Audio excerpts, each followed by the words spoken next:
नमस्कार। प्रस्तुत है आज का चिंतन। व्यक्ति सोचता है कि सुविधा साधनों को बढ़ा लेने से शांति सुख मिल जाएगा। यह उसका भ्रम है। आर्थिक दृष्टि से सुविधा संपन्न राष्ट्रों में अमेरिका सबसे आगे है और फिर यूरोप, इंग्लैंड, फ्रांस, जर्मन आदि कई देश आते हैं। धन से जुड़ी अनेक सुविधाएं इन देशों की जनता को उपलब्ध हैं, परंतु संपन्न वर्ग ने जो संपन्नता के साथ आशा अपेक्षाएं जोड़ रखी थी, वे सब निरर्थक सिद्ध हो रही हैं। मानवीय समस्याएं ऐसी हैं जिनका संबंध संपन्नता से नहीं है। बारीकी से देखने पर बात इतनी भर समझ में आती है कि पिछड़े और समृद्ध कहे जाने वाले वर्गों की समस्याओं के स्वरूप तो अलग अलग अवश्य हैं, पर विपन्नता और उद्विग्नता की दृष्टि से कोई भी कम दुखी नहीं है। किसी की भी उलझन दूसरे के तुलना में कम नहीं है। हाँ, उन कठिनाइयों के नाम रूप पृथक अवश्य हैं। गरीबों के लिए अभाव अभिशाप है तो अमीरों के लिए वैभव भी संकट ही बना हुआ है।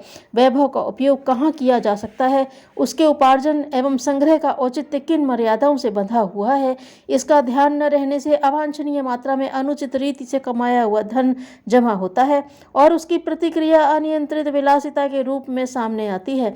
दुर्व्यसन बढ़ते हैं। उपयोग के लिए आतुरता इतनी होती है कि धन कमाने और खर्च करने में व्यक्ति का जीवन समस्याओं से भर जाता है। एक भूख से संत्रस्त है, दूसरा अपच का मरीज। एक को कुपोषण की शिकायत है, दूसरे इंद्रिय शक्ति के दुरुपयोग से खोखले हो रहे हैं। यौन रोग, मधुमेह, अनिद्रा, रक्तचाप, हृदय रोग प्रायः सुसंपन्न वर्ग को ही होते हैं और वैभवजन्य सभ्यता की देन समझे जाते हैं। नैतिक खोखलेपन में भी अमीर ही गरीबों से आगे हैं। असंतोष और विक्षोभ की मात्रा भी उनके पास अधिक है। शारीरिक दुर्बलता, रुग्णता के अतिरिक्त अकाल मृत्यु भी उन्हीं के हिस्से में अधिक आती है। मानसिक दृष्टि से चिंता, आशंका और विक्षोभ ग्रस्त भी उन्हीं को अधिक पाया जाता है। पिछड़े लोग चोरी उठाईगिरी करते पाए जाते हैं, किंतु संपन्न और समझदार लोगों के द्वारा जो प्रपंच रचे जाते हैं, उनके कुचक्र में पिसकर तो अगणित लोगों का कचूमर निकल जाता है। शोषण की बाजीगरी से वे उतना कमा लेते हैं जितना कोई चोर उठाईगिरी 100 जन्मों से भी उपार्जित नहीं कर सकता। संपन्नता से एक प्रकार की विपत्तियां उत्पन्न होती हैं तो दरिद्रता में दूसरी तरह की। इसके विपरीत दोनों ही पक्षों में सुखी और संतुष्ट लोग पाए जाते हैं। झोपड़ियों में भी स्वर्ग बसता है। किसान और मजदूर स्वल्प साधनों से निर्वाह करते हुए हंसते हंसते सुखी संतुष्ट जीवन यापन करते हैं। शिक्षितों को अशिक्षितों की तुलना में अधिक ठाट बाट से रहते अवश्य पाया जा सकता है, किंतु यदि उन्हें इस कसौटी पर कसा जाए कि अपने निजी जीवन में वे कितने संतुष्ट और सुसंस्कृत हैं, तो पाया जाएगा कि वे भी अशिक्षितों की तुलना में कुछ अधिक अच्छी स्थिति में नहीं है।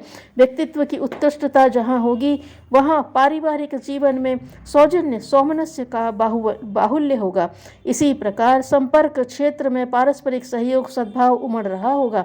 कुछ अपवादों की बात तो हर क्षेत्र में पाई जाती है, पर अधिकतर होता यही है कि जहाँ सज्जनता होगी वहाँ व्यक्ति अपने आप में प्रसन्न, संतुष्ट और संपर्क क्षेत्र में सम्मानित बनकर ही रह रहा होगा।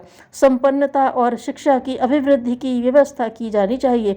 ऐसे प्रयत्नों का हर कोई स्वागत करेगा। इनकी उपयोगिता आवश्यकता से इनकार कौन कर सकता है। इतने पर भी उनका महत्व तो उतना ही माना जाना चाहिए जितना कि वस्तुतः है या हो सकता है। प्रस्तुत समस्याएं न आर्थिक अभावों से उत्पन्न हुई हैं और न शिक्षा की कमी से। उनका मूल कारण व्यक्तित्व का स्तर गिर जाना है। यथार्थवादी पर्यवेक्षण से युग समस्याओं का स्वरूप समझने का प्रयत्न किया जाए तो एक ही निष्कर्ष पर पहुंचना होता है कि भौतिक कारणों से ही विपत्तियां उत्पन्न नहीं होती। उनका प्रधान कारण व्यक्तित्व का वह स्तर है जिसे अप्रत्यक्ष एवं चिंतन परक कह सकते हैं। सोचने की मशीन गड़बड़ा जाने से कैसे कैसे विचित्र आचरण बन पाते हैं, उसके आश्चर्यजनक कुतूहल आए दिन सामने आते रहते हैं। सोते समय आदमी इतना बेखबर हो जाता है कि लज्जा ढकने के कपड़े उतर जाने तक का ध्यान नहीं रहता। नशा पी लेने वाले का अटपटापन कितना विचित्र होता है उसे कौन नहीं जानता। नशे की खुमारी में जीभ से अटपटे शब्द निकलते हैं पैर बेढंगी चाल चलते और हाथ बेतुकी हरकतें करते हैं।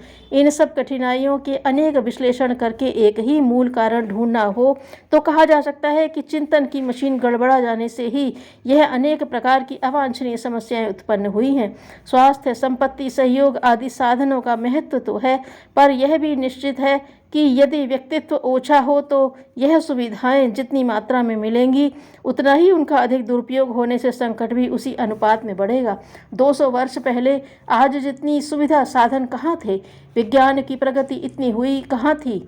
यातायात, संचार, चिकित्सा, शिक्षा, व्यवसाय आदि के साधन बहुत स्वल्प थे। उनकी तुलना में आज के साधन आश्चर्यजनक रीति से बढ़ रहे हैं, फिर भी स्वास्थ्य बेतरह गिर रहा है। चिकित्सा साधन जितने बढ़े हैं उनकी तुलना में दुर्बलता और रुग्णता ही अधिक बढ़ी है। मन को प्रसन्न करने वाली सुविधाएं अब कितनी अधिक हैं, फिर भी उद्विग्नता, अशांति, असंतोष, विक्षोभ चरम सीमा को छूते जाते हैं। ऐसी दशा में प्रगतिशीलता का दावा स्वीकार करने में भारी असमंजस होता है।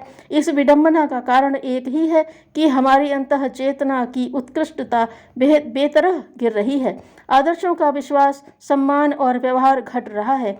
यदि तथ्य को समझा जा सके तो व्यक्ति और समाज की समस्त समस्याओं का एकमात्र कारण और एकमात्र समाधान यही प्रतीत होगा कि व्यक्ति की अंतः चेतना का स्पर्श किया जाए और उसके स्तर में आदर्शवादी आस्थाओं को पुनर्जीवित किया जाए। निकृष्टता से विरत होकर हमारे अंतःकरण जिस दिन उत्कृष्टता की ओर अभिमुख होने लगे, समझना चाहिए कि अब समस्त समस्याओं के समाधान की शुभ घड़ी निकट आ गई।